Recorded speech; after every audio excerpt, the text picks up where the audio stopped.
Está bien, usted me dice que la mayor cuota parte va a ser responsabilidad del Frente Libre de Sereni. ¿Y cómo se traduce eso? Porque los ministros siguen estando, tienen el respaldo personal y político del presidente de la República. Entonces, ¿en los hechos? Bueno, en los hechos se supone lo que tú decías antes, que tendrá un costo político. Vamos a verlo. Vamos a ver elecciones. Sí, vamos a ver qué pesa la gente. ¿Qué valora la gente? A ver, si la gente valora algo que desde el punto de vista de la transparencia, desde el punto de vista de la actitud, fue enfrentar el problema, fue asumirlo en todas sus etapas, fue jugarse en todas sus etapas con una complejidad. Vamos a ver. El ministro de Economía dice, no queda otra, y lo dice el presidente, y lo dicen todos, no queda otra cosa que aceptar lo que la Suprema Corte de Justicia decidió. Ahora, yo estoy totalmente de acuerdo con eso, totalmente. Ahora, la Suprema Corte de Justicia no es la fuente de todas las verdades, el oráculo de Delfos.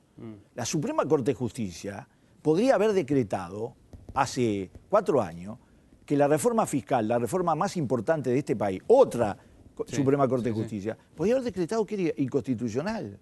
Y sin embargo, y eso hubiera sido un cambio radical en la vida del país. ¿La Suprema Corte es la principal oposición que tiene el gobierno? No, yo a ese nivel sí está tirada para un lado. ¿Está tirada para sí qué? Usa un conjunto de adjetivos en su sentencia que yo diría que no son de estilo. Aunque yo no soy un jurista, te podría decir que el que revise las 52 páginas como yo hice y publiqué hoy un artículo sobre ese tema, hay artículos que me resultan digamos, adjetivos que me resultan chocantes. Pero ahí, por ejemplo, el fiscal de corte dice que la ley es constitucional. ¿A qué hay que atenerse? A la Suprema Corte de Justicia. Así lo marca la democracia, la institución. Pero la Suprema Corte de Justicia no es la verdad revelada. Está claro. Es un proceso judicial, jurídico y además constitucional que hay que respetar. Pero el presidente, por ejemplo, dijo que se comió una pastilla con Olivera. ¿Usted Bueno, cree lo mismo? a ver, yo si hubiera tenido que consultar a alguien para una ley de concurso, casi seguro que hubiera consultado a un jurista que tiene 1,5 páginas de currículum sobre ese tema, es el mayor especialista en la materia, es el autor de la ley de concurso, no tiene nada que ver con el Frente Amplio, vamos a entenderlo, yo parece que es un amigo nuestro, y yo lo hubiera consultado profesionalmente. Eso no quita que la responsabilidad sea nuestra, no lo quita. Pero que yo anoto que hay una responsabilidad técnica, también en ese cuadro donde uno dice, la Suprema Corte de Justicia, sus 5 miembros definen esta situación, hay que atenerse a ella, pero el mayor especialista uruguayo en materia de derecho concursal, autor de la ley de concurso, fue el que elaboró la ley. Ahora, pero ¿cómo es posible que el ministro no haya sido advertido de que se estaba violentando la separación de poderes, por ejemplo? ¿Hay una falla de los asesores del ministro Lorenzo? Pero es que si el autor de la ley es un jurista que se supone que elaboró toda la arquitectura comercial, legal y institucional para la ley de concurso y es el que elabora la ley actual, está claro que la principal responsabilidad técnica hubiera sido esto. Pero además te voy a decir otro dato, no lo notó tampoco el fiscal de corte, aunque yo creo que es el argumento más fuerte que hay. Para mí, de punto de vista, y te voy a explicar por qué. Ahora, pero en el Parlamento sí se advirtió.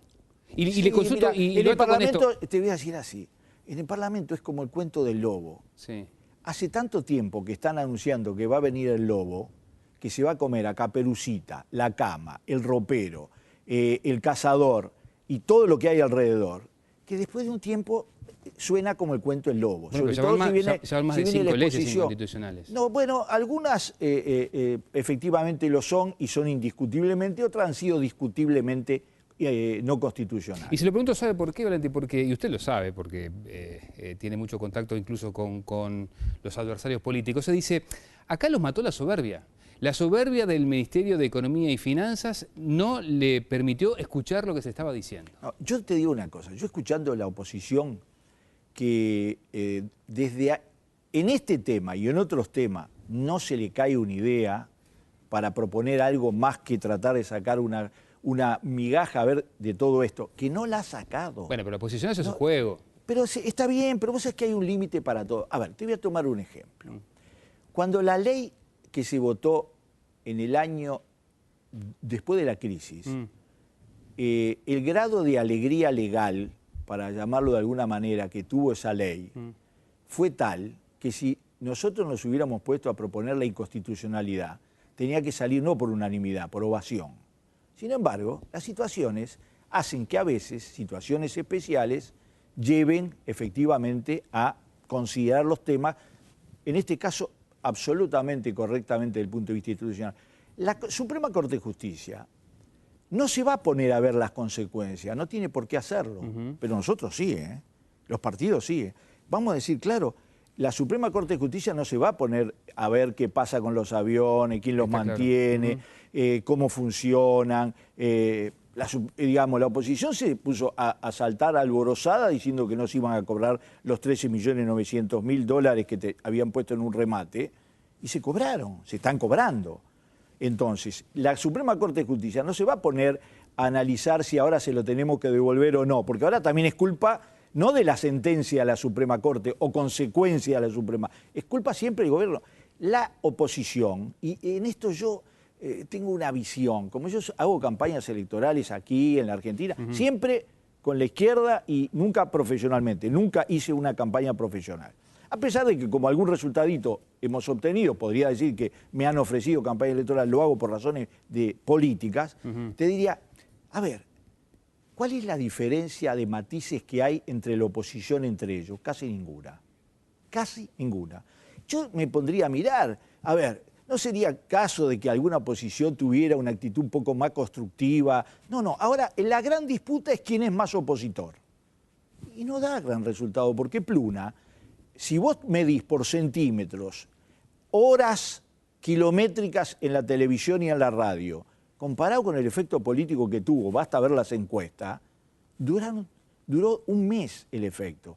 Yo diría, no habría que pensar que era mejor y es mejor a veces pensar que en vez de hacer la danza de la lluvia esperando que se fracase el gobierno, no da resultado. Le pregunto por la interna, ¿hubo gente, cree usted, en el Frente Amplio que se lavó las manos y le tiró el fardo al frente Lío Seregni? Yo cuando hay líos, mira, hay tres momentos en los que yo no hablo de mis compañeros. Y vos sabés que yo no me callo, nunca dije Gregre para decir Gregorio, y si le tengo que dar desde el presidente de la República para abajo hasta el expresidente, y tengo que polemizar, lo hago, porque me parece que la lucha ideológica es fundamental. Me encantaría poder discutir el documento este de énfasis que habla de profundizar un nuevo modelo económico.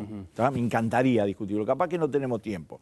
Pero hay tres circunstancias en las que yo no hablo. Primero, cuando hay crisis importantes, ¿no?, que nos compromete a todos, mucho más. Si hay crisis nuestra, me asumo la responsabilidad. Me parece que es la actitud que corresponde. Ahora hay crisis importante, entonces. Bueno, es un problema. Es decir, ¿por qué hay que asumir toda la responsabilidad? Porque estamos en un momento en que hay que encontrar una solución que está dentro del concurso, que nosotros pensamos que hubiera sido mejor con la solución legal propuesta, pero que bueno, ahora cambió toda la situación. Ese es un momento. Segundo, cuando hay otros que tienen problemas. Yo cuando hay gente nuestra que tiene problemas, te diría más, cuando hay gente uruguaya que tiene problemas, trato de no jugar en contra, de no patear a nadie en momentos en que no conviene. Tercero, cuando esto se produce en el exterior. Yo en el exterior, primero soy uruguayo, no soy nacido en Uruguay. Será por eso, como soy medio fanático del Uruguay, a mí me hablas del gobierno de Jorge Valle en Italia y te explico todo lo que hizo para que el país no cayera a la peor situación. Acá discuto a fondo la responsabilidad. No le echo la culpa solo al doctor Jorge Valle. Jorge Valle se trajo una herencia que venía de la calle y la venta de sus bancos, hasta todo lo que hizo Sanguinetti en el 99, que no enfrentó la crisis. Y no le hizo caso a Tabaré Vázquez, que quería el default. Sí, eso fue un error, yo lo dije públicamente. Absolutamente. ¿Vos sabés qué pasa? Yo creo que una de las cosas que para ser de izquierda que hay que ser es hacer autocrítica en serio. No como hacía un viejo dirigente sindical que llamaba a sus compañeros y le decía, vení que te hago una autocrítica. No. ¿Falta autocrítica en la izquierda? No, yo creo que no, que estamos aprendiendo. Y después de 170 años de estar en la oposición, de una u otra manera, 100 años, estamos aprendiendo también. ¿Sabes? La autocrítica vale cuando uno aprende. Cuando uno aprende. Si no es una declamación. Quiero cerrar con una frase suya. Usted escribió en algún momento, el poder es maravilloso y terrible, cambia a la gente, a veces para bien, no es fácil, a veces para mal. ¿Ha cambiado mucho el poder a la izquierda? ¿A gente de izquierda? Sí. Es decir, el poder cambia inexorablemente. Se ve el mundo diferente. Entre otras cosas porque no hay actividad humana más tentadora y más transformadora en cualquier sentido que el poder. El poder de decidir sobre la economía de la gente, la vida de la gente, el tiempo de la gente, las prioridades de la gente. Es tremendo y es maravilloso. ¿Y en la izquierda hubo gente que cambió para mal? Sí, yo creo que sí. Yo creo que no decirlo sería una hipocresía total. Es decir, para mucha gente nos hizo aprender. A mucha gente nos hizo transitar por un camino que nos parecía mucho más simple. Nos enseñó que es mucho más difícil. Nos enseñó que no hay que vender las ideas en aras de la practicidad. Nos hizo entender que ser radical efectivamente no es declamar radicalmente, sino es hacer radicalmente. También es cierto que el manejo del poder, por ejemplo, la distribución de los cargos, que es uno de los elementos principales del poder, a veces, manejado con un criterio de que los míos son siempre los mejores, recordando aquella famosa frase de Teddy Roosevelt, sí, es un gran hijo de, no digo la palabra porque estamos en televisión al aire, pero es nuestro hijo de... Nosotros podríamos usar el método de decir, bueno, es un mal plomero, pero es nuestro. Esa no es la idea original de la izquierda. ¿Coincide con la calle Pou? No, eso coincide con Seregni. Seregni, que le llamaba el poder el olor a queso, cuando tuvo que decidir 4 personas para los lugares que nos tocaban en los entes autónomos, que nos dieron una vez, después nunca más nos dieron, porque ahora gritan como desaforados, pero a nosotros no nos dieron nada, eligió 4 profesionales políticos de primer nivel que nos dieron un gran resultado. Yo creo que la izquierda tiene que aprender de esa experiencia y la cuotificación no es la solución. Hay que recurrir a lo mejor de la sociedad uruguaya. Valenti, gracias por acompañarnos. No, por favor. Amigos, hasta aquí llegamos con muchísimo gusto, como siempre. Los invitamos para el próximo lunes aquí en el 20 a partir de las 21:30. Que pasen muy bien, que gane Uruguay el miércoles. Buena semana, chao.